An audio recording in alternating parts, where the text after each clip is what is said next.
Green and Pepper, c'est le podcast qui nous décomplexe. Ce podcast a pu être réalisé grâce à la collaboration de la marque Juneo.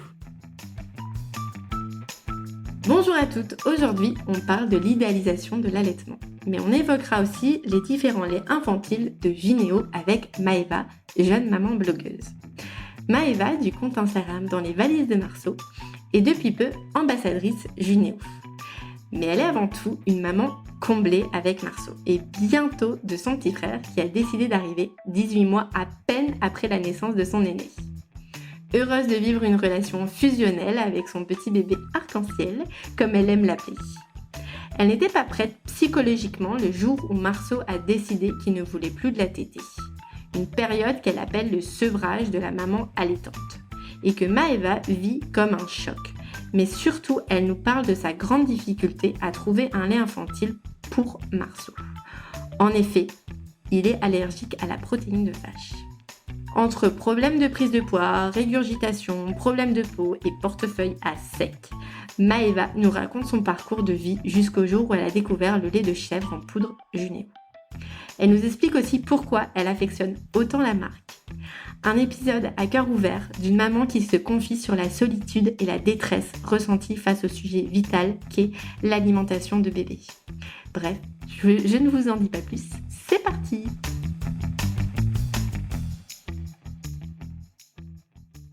Bonjour Maëva. Bonjour Barbara. J'espère que tu vas bien. C'est notre deuxième épisode de podcast avec toi. Donc, j'avais trop hâte de recommencer l'expérience. En plus de ça, tu nous as écrit un article sur l'allaitement. Donc, voilà, je voulais discuter un petit peu avec toi de comment ça s'est passé. En tout cas, tu as commencé l'article en écrivant que tu avais travaillé dans une maternité et que pour toi, forcément, ça coulait de source que l'allaitement, c'était finger in the nose. Donc voilà. Donc, explique-nous un petit peu ta sensation et ce que tu as fait, en tout cas, comme travail dans cette maternité. Alors, contente en tout cas Barbara de faire ce deuxième podcast avec toi. Le dernier c'était à Noël et là c'était la veille de l'anniversaire de Marceau, donc il y a toujours des petits événements, c'est super sympa. Alors, en effet, mon premier article il est sur l'allaitement que j'ai pu vivre avec Marceau. Moi j'ai travaillé pendant presque 3 ans dans une maternité niveau 3 où j'étais titulaire du poste aide-soignant auxiliaire sur les suites de couches, la salle d'accouchement et les urgences obstétriques. Donc tous les 6 mois en fait je tournais pour avoir pas de turnover et toujours avoir des qualités on va dire de soignants dans chaque domaine. Et donc, sur ces 3 années-là, j'ai pu pratiquer des formations sur l'allaitement que je mettais en place quand j'étais en suite de couche. Et quand on le vit en formation et qu'on le fait sur les autres mamans sans l'être, on a toujours l'impression que c'est beaucoup plus facile qu'on le pense. Et quand on le vit soi-même, là, c'est une toute autre histoire, pardon. Ok, et donc pourquoi tu dis que c'est toute une autre histoire? Pour toi, c'était un petit peu compliqué, sachant que tu avais les bases, puisque tu as enseigné à d'autres mamans comment le faire. Donc, Alors, tout ce qui était technique de l'allaitement, je maîtrisais. C'est-à-dire que toutes les mises au sein de Marceau, je les connaissais. Les techniques de succion, je les maîtrisais. Mais les coliques, les nuits blanches, les reflux, les intolérances, tout ça, je ne maîtrisais pas du tout. Et puis, en fait, il s'est avéré, alors, le premier mois, en fait, Marceau avait une très bonne succion. Mais dû à mon accouchement très compliqué, Marceau avait des cervicales un peu coincées, il était très fatigué et en fait il a perdu, donc il est né, il faisait 3 kilos et le monde médical ne veut pas que notre enfant perde plus de 10% de son poids pendant la maternité, ce qu'il n'a pas fait. Parce que avant mon accouchement, j'ai pu, vu que c'était un accouchement déclenché, j'ai pu tirer mon lait mon colostrum à la place, parce qu'il n'y a pas de montée de lait encore quand le bébé n'est pas né. Donc, en fait, moi, Marceau est né, il avait 5 pipettes de 5 millilitres de colostrum déjà dans le frigo. Donc, en fait, petit chat, il est né pendant 3 jours. Il a eu, en plus de mes tétés, le colostrum que j'avais récolté les 3 jours auparavant sa naissance. Donc, en fait, il n'a pas perdu de poids du tout pendant l'hospitalisation.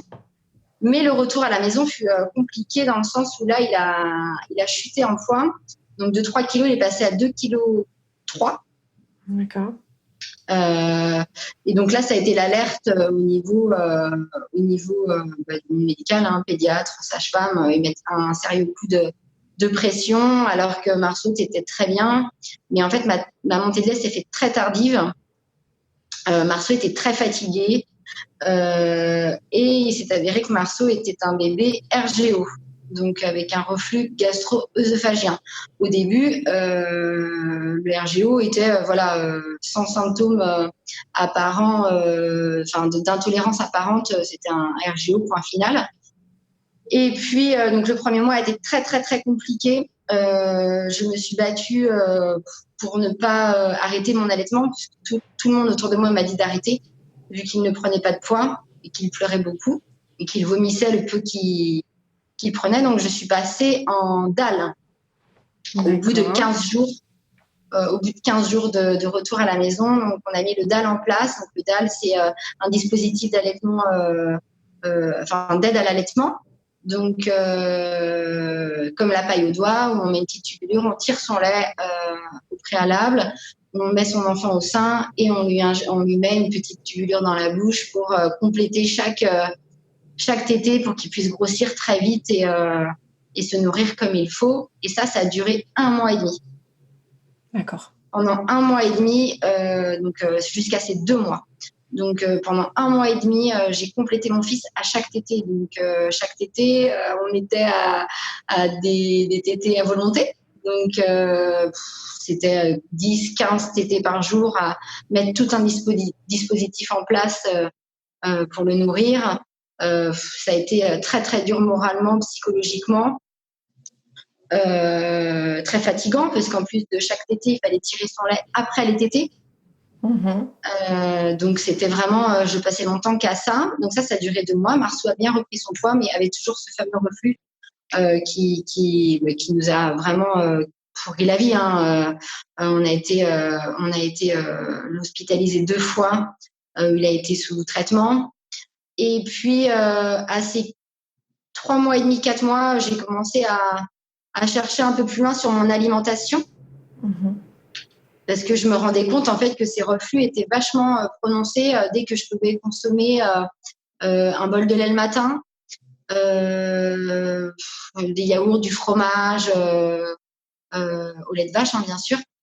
Et je me rendais compte que dans les 24 heures qui suivaient, la journée et le lendemain, c'était catastrophique. Donc, j'en ai parlé à mon médecin qui m'a demandé de faire une éviction de protéines de lait de vache moi-même pour voir un peu le rendu sur Marceau. Donc, j'ai fait ça pendant 1 mois. Et déjà, au bout de 15 jours, j'ai pu constater que mon fils régurgitait beaucoup moins, était beaucoup plus confortable, avait beaucoup moins de coliques. Mais moi par contre, frustration totale sur plein de choses, plus manger de lait, quand on allait chez les gens, je peux pas manger ci, je peux pas manger ça, donc un entourage pas du tout soutenant. Oui, ça tu l'écris dans l'article, que ton entourage était pas au top, en tout cas par rapport à ça. Tu peux nous décrire un peu pourquoi justement, en tout cas ta Alors famille... en fait, mon entourage, ma propre maman ne m'a pas allaitée, ni moi ni mon frère. Ma belle-sœur avait eu un enfant 4 ans avant, elle ne l'avait pas allaité, et puis là elle avait eu son fils qu'elle allaite toujours d'ailleurs, qui va avoir 1 an et demi. Et elle, en fait, on s'est soutenues toutes les deux. Il y avait que ma belle-sœur et moi en fait pour nous soutenir mutuellement. Elle avait la chance d'avoir mon frère qui la soutenait dans ses prises de décision. Et moi, j'ai un mari qui est très... en gros, quand ça fonctionne pas, eh ben, il faut se rendre à l'évidence et passer sur autre chose. Voilà. Il faut pas... ça sert à rien de se rendre malade, de se fatiguer. Il y a d'autres choses. Il y a du lait infantile. Et ben, stop, on arrête. Il sera beaucoup mieux comme ça. Et puis, te prends pas la tête. Pourquoi tu fais ça? Il a déjà eu ton lait de 3 mois. Et puis, c'est bon, quoi. Sauf que, voilà, ça a été très dur. Nos parents sont une génération, quand ils ont 50, 60 ans, où à leur époque, c'était le lait infantile, il y avait en moyenne que ça. Donc, elle, l'allaitement, on leur a toujours dit c'était 3 mois, puis après, ça servait à rien. Donc, dépasser mes 3 mois, ouais, ça a été... alors déjà, il y a eu le avant, où c'était très compliqué parce qu'ils prenaient pas de poids et ils vomissaient beaucoup. Donc là, on me disait d'arrêter totalement. Et il y a eu le après, pourquoi tu continues? Ça sert à rien. Tu es en train de te fatiguer pour rien. Ouais, l'entourage a pas du tout été soutenant. Je leur ai toujours dit que de toute façon, j'avais tenu 6 mois et demi, mais c'était pas grâce à eux. Il faut vraiment avoir une force mentale pour allaiter en 2020. Je trouve que ça commence à s'ouvrir un petit peu plus. Je me dirais pas que je suis pro-allaitante, au contraire. Moi, chacun prend la décision de nourrir son enfant comme il le souhaite. La preuve, parce que moi, à partir des 5 mois de Marceau, j'ai commencé le mixte. Donc, vraiment, moi, j'ai aucune conviction sur ce que fait chacun du moment que chacun y trouve son équilibre. Et que la maman est heureuse aussi. Parce que des fois, c'est vrai que la maman soit hyper épanouie, parce que des fois, on trouve un peu, je crois qu'on en a parlé aussi dans le premier podcast, un peu cette opposition, genre pro-allaitement, et puis après, forcément, comme dans ton cas, par exemple, où la famille n'est pas famille ou peut-être amie, peut-être pas, en tout cas, dans cette décision-là, d'essayer de continuer un petit peu plus loin. Et à l'inverse, si tu n'allaites pas, des fois, c'est un peu extrémiste, quoi. Exactement. Ouais. Donc, je pense oui, il y a vraiment il y a les deux oppositions, c'est-à-dire qu'il y a les extrêmes. T'allaites pas, c'est une honte, mais tu allaites trop longtemps, c'est n'importe quoi, c'est inceste, c'est voilà. Ça part vraiment dans trop de choses et moi je suis vraiment pas du tout là-dedans à l'heure actuelle. Enfin, et puis je pense que je serai toujours d'ailleurs. Mais ce qui est marrant, c'est que là, on attend notre deuxième et c'est notre sujet de conversation avec mon mari qui ne veut pas spécialement que j'allaite le deuxième. Au-delà de 3 mois. Ouais. Parce que il reste sur ses convictions que c'est fatigant pour moi, que Marceau a beaucoup souffert les 3 premiers mois de vie parce qu'il avait cette intolérance au lait de vache et que c'est moi qui lui donnais et qu'on l'aurait vu tout de suite, il aurait été beaucoup plus confortable tout de suite et plein de choses. Donc voilà, c'est le sujet de discorde du moment parce que moi en plus je me mets dans la tête que c'est mon deuxième et mon dernier et que si je peux l'allaiter le plus longtemps possible, ça sera encore mieux. Et là j'ai mon mari qui est dans la balance inverse totale en se disant 3 mois. Donc voilà, là va falloir encore passer. C'est ça qui est un petit peu fatigant, c'est de passer dans la négociation tout le temps. Et dans donner toujours ses convictions du pourquoi je vais donner ça à mon propre enfant. Et ça dans sa propre famille, quoi, et donc avec. C'est sûr. Et surtout qu'il y a, je pense, des moments dans tes convictions, des moments de doute. Mais complètement, plein de fois, j'ai dit que j'allais arrêter. Voilà. Et donc, tu as ton entourage. Moi, je le pense aussi par rapport à Ellie, ma fille, qui ne mange pas de viande. Donc moi, j'ai envie de te dire, j'ai aussi un sacré thème là. Et parfois, et pour moi, tout est... si elle est malade, c'est parce qu'elle mange pas de viande. Si elle prend pas de poids, c'est parce qu'elle mange pas de viande. Tout est à discussion. Et forcément, en tant que maman, tu veux bien sûr le meilleur pour ton enfant. Et donc, quand tu entends un peu ça tout autour de toi, tu as ces moments de solitude et de doute où tu dis, est-ce que je fais vraiment le bon choix? Ouais. Et il suffit que ce soit un moment où on soit beaucoup plus fatigué ou fatigable ou irritable. Et je pense que la bascule, elle peut très vite changer. Enfin, moi, je sais que le jour où j'ai passé Marceau au mixte, donc où j'ai acheté mon premier mon premier pot de lait infantile au lait de chèvre, c'est mon mari qui m'a dit non mais là tu fais que de pleurer, tu es extrêmement fatiguée, Marceau dort plus, stop, tu vas acheter du lait. Et la veille, j'avais fait nuit blanche, j'étais épuisée, j'avais toujours du lait, j'en avais même au congélateur, mais plus sûre de soi, pas le soutien, pas le allez ma chérie ou à sa propre enfant, hein, parce que ma mère m'a aussi dit non mais au moins tu auras ton flacon dans ton placard au cas où tu t'absentes. Ils ont toujours les bons arguments, tu sais. Oui, mais tu sais, il suffit qu'une nuit, Tony veuille le donner. Enfin voilà. Donc j'ai craqué moi à cause de ça. C'est vraiment un jour j'ai pété un plomb parce que j'étais fatiguée. On m'a dit d'y aller. J'étais faible, j'y suis allée quoi. Après, je regrette en rien parce que ça s'est très bien passé et que j'ai pas de regrets sur le choix que j'ai pu faire.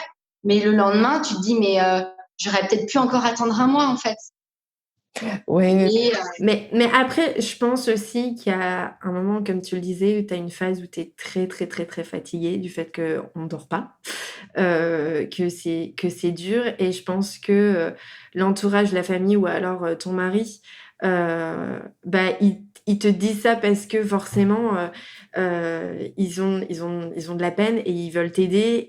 Et c'est vrai qu'à ce moment-là, c'était peut-être quand même le bon moment. Alors après, si c'est une petite crise comme ça de une soirée, effectivement, peut-être que tu aurais pu continuer. Mais je crois qu'il y a quand même une petite voix au fond de toi où quand t'en peux vraiment, vraiment plus, tu fais bon, allez, là, j'ai quand même essayé de faire 5-6 mois et c'est quand même top, enfin, c'est quand même super.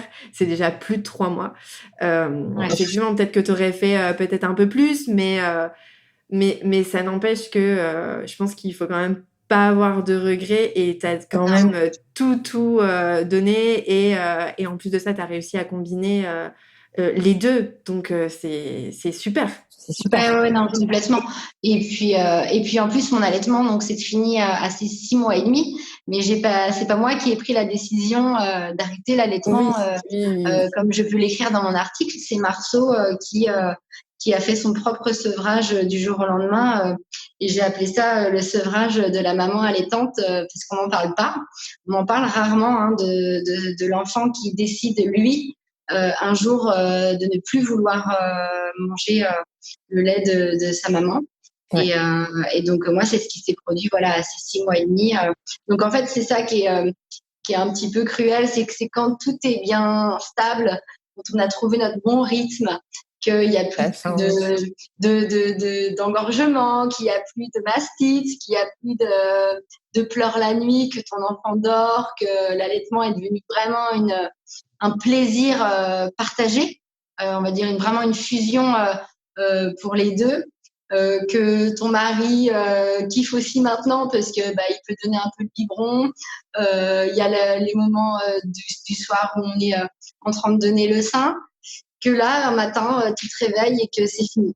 Voilà, Marceau, lui, c'est ce qui s'est produit. Donc un matin, il s'est réveillé. Il devait y avoir la tétée de tous les matins et il m'a repoussée catégoriquement. J'ai essayé de lui donner un biberon de lait maternel. Il a refusé le biberon. Il a été presque 24 heures sans vouloir vraiment de lait maternel ni de mon sein. Et puis, j'ai même essayé, hein, c'est pour vous dire à quel point je tenais vraiment à mon allaitement. Ma belle-sœur est venue à la maison pour essayer de donner le sein à Marceau pour voir si ça venait de mon lait, de moi, ou si c'était vraiment fini. Et c'était vraiment fini. Il a hurlé quand elle a voulu le mettre au sein. Il a regardé, il a dit, mais tu... il a regardé d'un air, waouh. Alors déjà, en plus, elle a une plus forte poitrine que moi. Et non, c'était terminé. Il avait pris sa décision. Il m'a vraiment regardé. J'ai compris en fait dans son regard le lendemain quand j'ai voulu réessayer que non, c'était bon, maman. Ça y est, j'ai eu ce que je voulais. Maintenant, laisse-moi tranquille. Donc voilà, ça a été très, très, très, très, très dur pour moi psychologiquement. Sur mon compte Instagram, j'ai mis presque 2 mois à en parler. À mes abonnés qui sont pas toutes des mamans allaitantes, beaucoup des mamans un peu comme moi où elles ont introduit les mixtes À partir d'un moment, j'ai aussi des pro-allaitements, j'ai aussi des mamans qui sont sans allaitement, avec le lait artificiel. Mais j'ai mis très très longtemps à en parler. Donc en fait, dès qu'on me disait alors l'allaitement, ça se passe bien, oui, oui. En fait, je m'éternisais pas du tout sur le sujet. Je faisais plus d'articles sur mes moments partagés avec lui. Et puis un jour, j'ai dit c'est le moment. Il faut que j'en parle. Ça sert à rien de me cacher une éternelle. Donc j'en ai parlé. J'ai beaucoup pleuré en l'écrivant parce que j'étais déjà nostalgique de tout ce que j'avais pu vivre avec lui pendant 6 mois et demi. Et en fait, on en parle très rarement vraiment de ce moment où c'est l'enfant. On pense toujours que c'est nous qui allons décider à la place de notre enfant de quand faire les choses et comment les faire.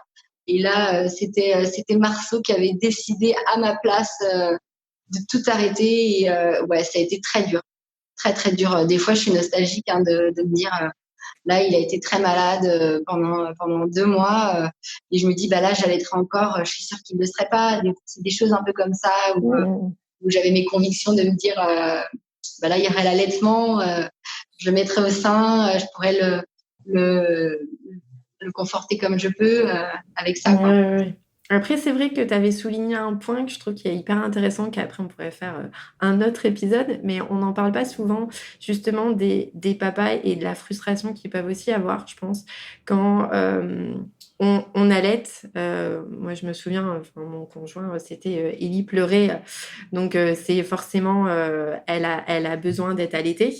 Et je pense que ils ont un côté aussi où ils se sentent un peu démunis face à ça. Alors nous, bien sûr, c'est quelque chose de maternel et voilà, et c'est la vie. Mais d'un autre côté, c'est vrai que je pense qu'à la place du papa, effectivement, le fait d'avoir un biberon, de se dire, bah moi aussi, j'arrive à consoler mon propre enfant. Et je trouve que après, c'est des choses que effectivement on pense tout le temps à la maman et à ce sujet-là. Mais qu'est-ce que pourrait ressentir le papa par rapport à l'allaitement? Peut-être qu'aussi ton mari, bah voilà, il voulait aussi peut-être un peu pour t'aider, pour que tu puisses dormir un peu plus, ou que justement lui se sente un petit peu. En place, vraiment ritualisé pour mon mari. Moi, il y a eu quand même le DAL qui a été mis en place à ces 2 semaines à Marceau. Donc, mon mari lui donnait la paille au doigt très fréquemment, en tout cas quand il était présent, parce que j'ai quand même un mari qui travaille pas mal et qui est souvent absent la journée.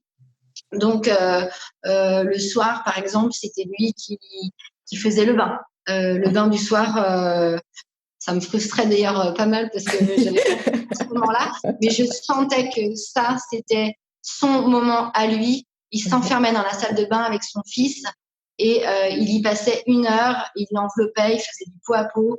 La salle de bain, elle était à 40 degrés. Il y avait de la buée partout, mais c'était son moment pendant 1 heure avec son fils. Moi, j'avais les 23 heures de reste pour moi avec lui. Lui, je savais que ça, c'était son moment. Donc, vraiment, on avait instauré des choses.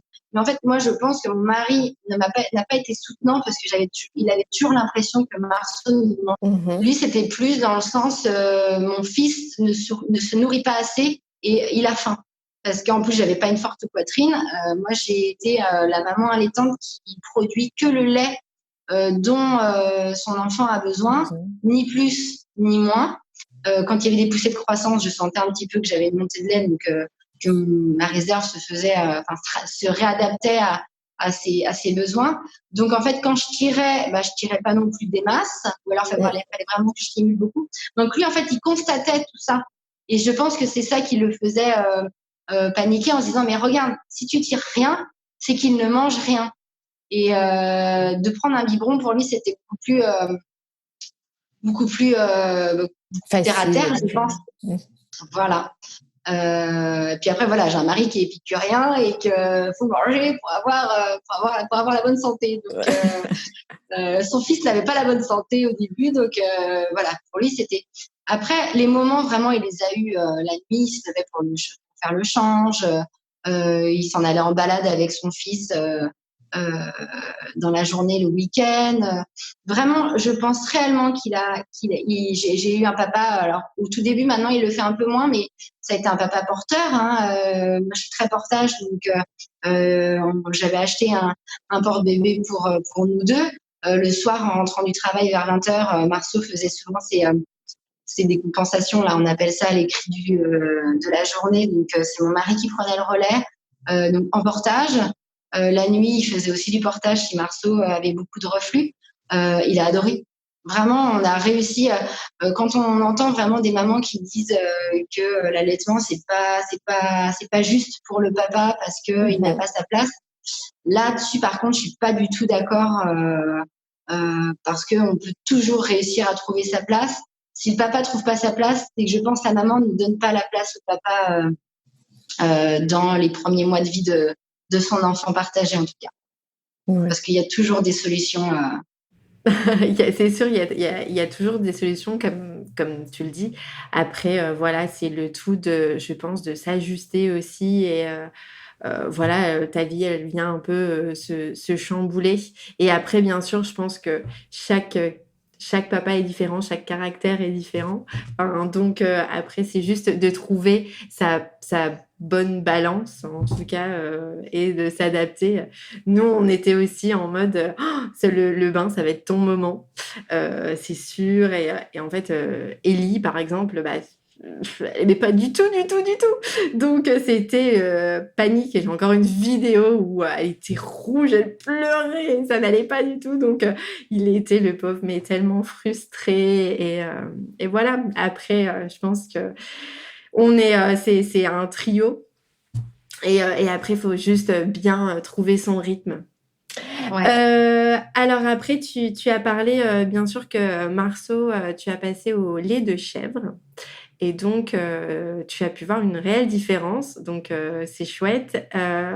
Tu as parlé comment tu as pu trouver le bon lait de chèvre, en tout cas approprié à Marceau. Je sais que tu as fait pas mal de recherches. Ouais, ouais, ouais. Alors, c'est marrant parce que hier soir, encore très tard hier soir, j'étais avec une de mes abonnées qui est venue me voir pour passer au lait de chèvre parce que son enfant a un reflux très prononcé et que les pédiatres se renvoient des laits enfin très bizarres là, lait de riz ou lait de machin ou lait de trucs Novalac, enfin les marques un peu commerciales que nos pédiatres aiment bien nous donner sans aller chercher plus loin. Et en fait, Marceau, donc à ces 5 mois, j'ai pris la décision d'introduire le lait, pas de lait de vache, donc rendez-vous avec ma pédiatre. Je lui dis que voilà, je veux commencer le mixte, que moi par contre j'ai arrêté les protéines de lait de vache, donc il faut instaurer quelque chose. Je m'étais renseignée avec le lait de chèvre, et là elle me dit ah non, pas de lait de chèvre, le lait de chèvre c'est très indigeste, c'est trop gras et il n'en faut pas pour votre enfant. Je vais vous mettre du Novalac là ou je sais pas quoi, AR sans protéines de lait de vache, ça sera très bien. Alors, je vais à la pharmacie, donc j'écoute. Hein, au début, je vais à la pharmacie, et là, je vois cette boîte, je regarde les étiquettes, et là, non, je panique complètement. Donc, je prends quand même cette boîte, hein, je la ramène à la maison. Et là, je tape sur Internet pour vraiment faire les comparaisons, parce que moi, je m'étais déjà renseignée au préalable sur le lait de chèvre. Donc, je gardais toujours ça dans le coin de ma tête. Mais quand on a un pédiatre qui te dit que non, je ne veux pas ça pour votre enfant, bah, on rebascule un petit peu sur le côté médical et on se dit bon, elle a peut-être raison, je vais essayer de. Et puis non, vraiment, j'ai relu, j'ai refait mes recherches et j'ai dit non, je peux pas lui donner ça. Déjà, j'ai ouvert la boîte, j'allais vomir. L'odeur, c'est même pas de senteur agréable. Alors au goût, je n'ose même pas imaginer ce que l'enfant peut manger. Et puis, donc, j'ai commencé à acheter un lait de chèvre que mon Biocop faisait. J'achète le lait de chèvre, ça se passe plutôt bien. Et puis, au bout de 15 jours, Marceau avait toujours des reflux. Je comprenais pas trop bien. Je prends l'étiquette quand même à l'arrière. Et là, je me rends compte qu'il y a des traces de protéines de lait de vache dans le lait de chèvre. grosse déception. Donc, j'arrête tout. Je retrouve une marque de lait de chèvre. Encore déception. Protéines de lait de vache, sus, c'est écrit sur la boîte, mais alors en minuscule dans le fond, susceptible de comporter des protéines de lait de vache. Et puis, Marceau, je rencontre donc l'équipe Junéo via Instagram. Je me dis, mais j'ai déjà vu cette marque, je me suis pas trop penchée encore sur le truc. Donc, j'achète la marque. Et puis, au bout moi, je me mettais toujours un recul de 1 mois, vraiment, pour voir un peu ce que comment Marceau réagissait. Et puis, j'ai commencé en juillet la première marque, la deuxième marque en août, et donc Junéo en septembre. Et puis là, changement radical. Marceau, donc plus de reflux. Donc depuis septembre, moi je vais vraiment comparer l'état de santé de Marceau depuis septembre. Donc plus de reflux, il ne vomit plus du tout. Super. Ouais, non, plus du tout, ça y est, c'est. Alors par contre, il boit du lait infantile de chèvre, mais il ne consomme que du chèvre. C'est-à-dire que dans mes plats, je n'achète que de la crème de chèvre. Je trouve à la crèmerie supermarché. Et il ne mange que du fromage de chèvre et que des yaourts de chèvre. Tout ce qui est gâteau commercial où il peut y avoir des traces de lait de vache, il n'en mange pas. Alors il y a tellement d'autres choses. Et après, je complète avec du lait végétal quand je veux vraiment lui faire un gâteau, par exemple un gâteau d'anniversaire, je l'ai fait au lait de coco, qu'il puisse en manger comme tout le monde. Voilà, c'est très facile de cuisiner. Marceau mange des crêpes. Je fais mes crêpes au lait de coco. Et après, tout ce qui est plat salé, voilà, c'est au lait de chèvre ou à la crème de chèvre. Donc, Junéo, j'ai commencé cette marque-là en septembre. Marceau ne vomit plus. Marceau n'a plus du tout de diarrhée, plus de constipation, plus de coliques, parce que les coliques, ça a été très compliqué pendant des mois. Donc, plus de coliques, plus de constipation, plus de diarrhée et plus de reflux. Ok. Voilà. Bon, en tout cas, c'est parfait, quoi. Parfait. J'ai vraiment trouvé mon équilibre avec ce lait-là. Là, donc, il est passé maintenant au lait de brebis depuis 15 jours. Et alors, ça a été ? Eh ben, ça va très bien. En fait, là, par exemple, Marceau enchaîne les otites en ce moment. Donc, il se nourrit plus. Il a plus envie de manger parce que je pense qu'il a mal, tout simplement, à la tête. Et il y a qu'une chose qu'il accepte. Il y a qu'une seule chose qu'il prend plaisir à prendre, c'est le lait, quoi.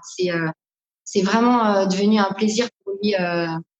Ce moment-là, il a son biberon, il est dans nos bras, il mange son biberon de chèvre de brebis. Non, il n'y a eu aucun changement sur son état, on va dire, diarrhéique ou constipation ou quoi que ce soit.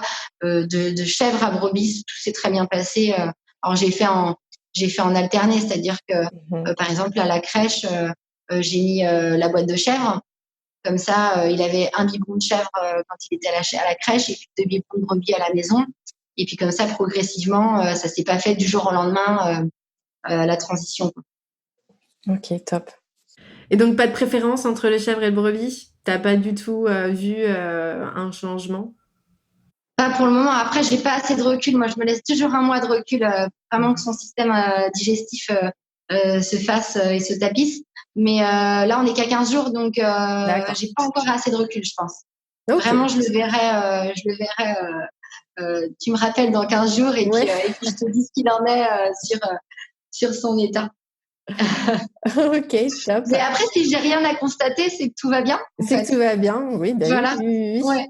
Moi, Ellie, elle est sur du brebis et tout va très, très, très, très bien. Donc, c'est top. C'est top aussi, je suis hyper contente. Donc voilà, écoute, en tout cas, un grand merci. J'espère que ça a pu aider quelques mamans sur ce sujet-là et qu'elles n'hésitent pas à nous écrire ou à t'écrire aussi.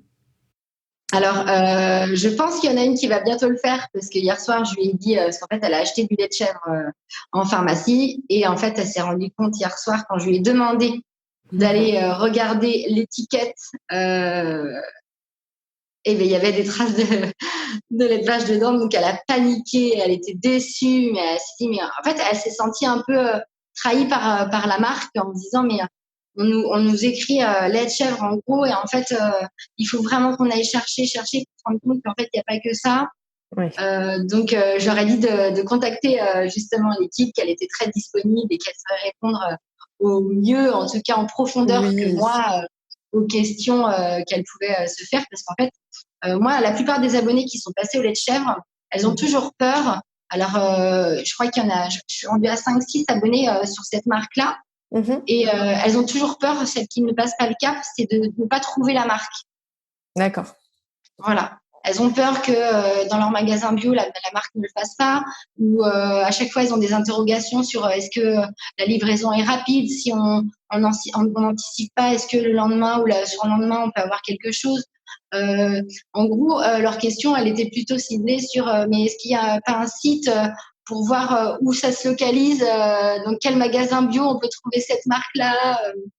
Alors effectivement, en tout cas, pour Junéo, elles peuvent très bien aller sur le site et là, elles vont voir tous les magasins de leur, en tout cas, proche de chez elles.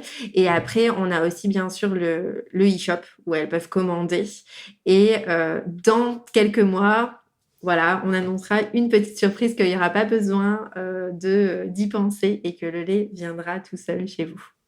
Donc ça, c'est quelque chose qu'on est en train de mettre en place. Donc voilà, mais sinon, en tout cas, pour le moment, il y aura, bien sûr, on a le e-shop et on a tous les magasins aux alentours. Donc voilà, il faut et je pense que pas c'est rassurant quand la marque vraiment en parle et le dit, parce qu'en fait, je pense qu'en fait, les mamans qui donnent du lait infantile ont l'habitude d'aller à la pharmacie, elles prennent leur pot, paf, elles se posent plus de questions, c'est la marque, telle marque la plus connue ou je ne sais quoi. Et c'est vrai que quand on commence à changer de nos habitudes ou quelque chose d'un peu plus compliqué à trouver, là c'est la panique à bord et on va jamais trop au bout de nos convictions justement parce qu'on a peur de pas trouver le produit dans l'immédiateté ou voilà. Alors c'est vrai aussi qu'on a cette peur de voilà, pourquoi changer quelque chose qui fonctionne. Moi, c'était aussi mon cas, mais en fait, il faut un peu, faut pas avoir peur. Moi, en tout cas, j'étais sur du lait d'amande et de riz pour ma fille. Et j'avais peur. J'avais peur de changer de lait et de passer à du lait de brebis parce que voilà, ça fonctionne et il y a pas de raison. Et comme tu le dis si bien, je savais où le trouver et voilà. Et en fait, au fur et à mesure, j'ai été influencée par une influenceuse et qui m'a dit bah écoute, moi j'ai testé un biberon. Et puis si ça fonctionnait pas, bon bah j'allais peut-être encore essayer un petit peu sur une semaine au fur et à mesure, mais juste pour voir en fait. Et puis si ça va pas, c'est pas grave. J'ai mon lait à côté et c'est ce que j'ai fait. Et en fait, c'est passé comme une lettre à la poste en fait. Donc des fois c'est vrai que on se met cette petite pression mais je vais pas réussir à le trouver, je vais pas et si je le change ça va pas aller, mais peut-être que des fois si on change c'est pour quelque chose de mieux aussi et après voilà. Moi, je sais que je suis partie aussi en vacances et on a oublié le lait infantile et j'ai été en mode panique et en fait finalement on s'est dit bah écoute c'est pas grave, on va prendre du lait en brique parce que enfin voilà, du lait végétal et puis on verra, c'est pas grave, c'est que pour 3 jours et il n'y a pas eu de souci en fait, il y a pas eu de souci. C'est vrai que parfois... Alors nous aussi c'était notre angoisse quand on est parti en Guadeloupe. On s'est dit, alors, on emmène une boîte. Est-ce que la boîte, ça va être assez si c'est pas assez, sauf qu'il y a le poids des valises. J'ai dit, non. Alors, mon mari dit, on va pas emmener 2 boîtes. 2 boîtes, c'est trop. Je dis, bon, laisse tomber, on emmène 2 boîtes. De toute façon, il y en aura toujours une de moins au retour. Il y aura une bouteille de rhum en moins, au pire, dans la valise. Mais non, moi, c'était voilà. C'est sûr que voilà, quand on change pour des choses qui sont pas encore dans les mœurs de tout le monde et qu'on ne peut pas trouver partout, Ben voilà, c'est quelque chose ça s'organise. Voilà, c'est organisationnel. Nous, on a emmené 2 boîtes au lieu d'une. Et heureusement qu'on en a emmené 2 parce que Marceau a fini sa boîte. On était parti 15 jours. En fait, il a fini sa boîte à 11 jours de vacances. Donc, il a fallu entamer la 2e. Et heureusement, parce que franchement, voilà, j'aurais paniqué. Je sais pas ce que je lui aurais donné à la place. Je sais même pas si j'aurais tilté à donner du lait de riz ou.